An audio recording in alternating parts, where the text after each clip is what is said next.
Soy Pedro Martín Acevedo, cursante de la maestría Comunicación Corporativa y estoy viendo la materia Teorías de la Escuela de la Comunicación con la profesora María Trinidad Rosales. Vamos a hablar hoy sobre la teoría norteamericana. Una de las primeras dificultades que se encuentran en el estudio de la comunicación es definir los métodos para abordar la historia que nace en el siglo XX como perspectiva científica concreta. Antes de los años 30 se había configurado lo que luego se denominó el sistema de medios de comunicación, prensa escrita, radio y cine. Se concluía que si un miembro del público es inoculado con el mensaje, este necesariamente provocaría los efectos previstos.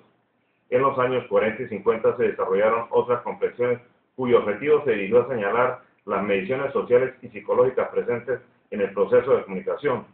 En los años siguientes, las investigaciones y construcciones teóricas acentúan las diferencias entre la óptica norteamericana, que sirven a intereses del sistema comunicativo, y el enfoque crítico que puntualiza las relaciones del sistema de comunicación y la estructura del poder.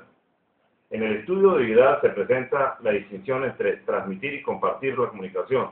Aquí nos interesa el término compartir como el hacer común, como proceso bidireccional, interactivo, mutuo, de encuentro, de participación, de elaboración de conocimiento con otro, ya que el concepto transmitir lo podemos entender como el proceso unidireccional de cualquier conocimiento o habilidad que pasa de una persona superior a otra inferior.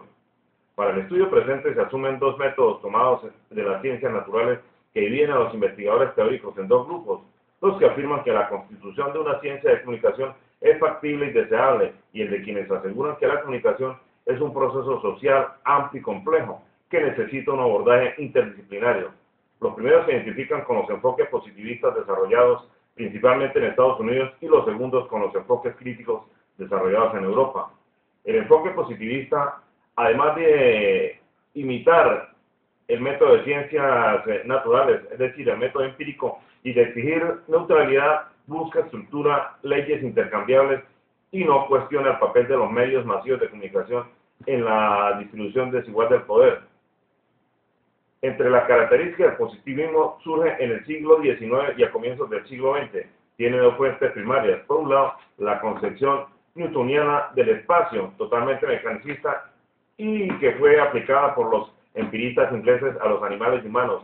Y por otro lado, la idea de Descartes de que existe un dualismo absoluto entre la mente y la materia, que condujo a la creencia según la cual el mundo material puede ser desarrollado objetivamente sin referencia alguna al sujeto observador. Esto lo dice Martínez en el año 1994.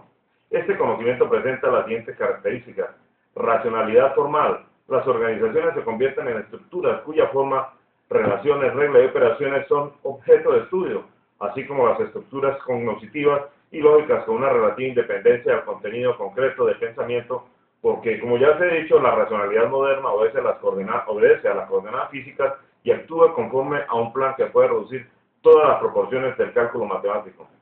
Cuantificación. No adquiere performatividad, sino mediante el procesamiento estadístico matemático, por lo cual ha predominado en la investigación un método de carácter cuantitativo, como es el método hipotético deductivo. La objetividad. Si la mente humana puede reproducir con exactitud los objetos del mundo exterior, y esa es la finalidad de la ciencia, entonces el conocimiento científico necesariamente busca ser objetivo, porque intenta representar los objetos tal cual son.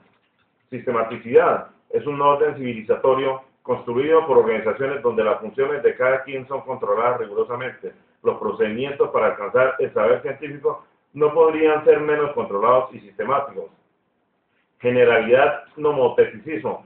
El conocimiento científico obedece también a la teoría de la representatividad propia de la modernidad, según la cual unos pocos, generalmente los líderes, pueden conjugar en sí las características de la mayoría y ser representativos de la misma. Por lo tanto, toda investigación será en base a resultados que deberán permitir formular leyes generales, de ser posible universales, referidas a la mayor cantidad de objetos. La falibilidad. Se acepta que la percepción sensorial no puede ser exacta, sino que, por el contrario, se verá afectada por diferentes factores como efectos sensoriales del ser humano, sin prejuicios, premoniciones, toda la influencia del contexto y hasta fallas en la aplicación del método. La verificabilidad. Esta es una de las características más particulares de la ciencia moderna, basada en el postulado de que todo conocimiento debe ser considerado científico, tiene que ser debidamente probado y comprobado, y dicha comprobación tendrá como referencia la realidad relativa. Vamos a hablar ahora de Harold Laswell. En el año 1948, el profesor Laswell de la Universidad de Yale, en los Estados Unidos, publicó la revista Communication of Ideas, un artículo que tuvo gran mérito al plantear claramente los elementos que entran en juego en un proceso de comunicación. Laswell proponía allí una fórmula de concatenación o encadenamiento lineal de 5 preguntas programadas. ¿Quién dice qué? ¿Por cuál canal? ¿A quién? ¿Con qué efecto? Este esfuerzo de síntesis es particularmente valioso dado que agrupa a los 5 puntos fundamentales.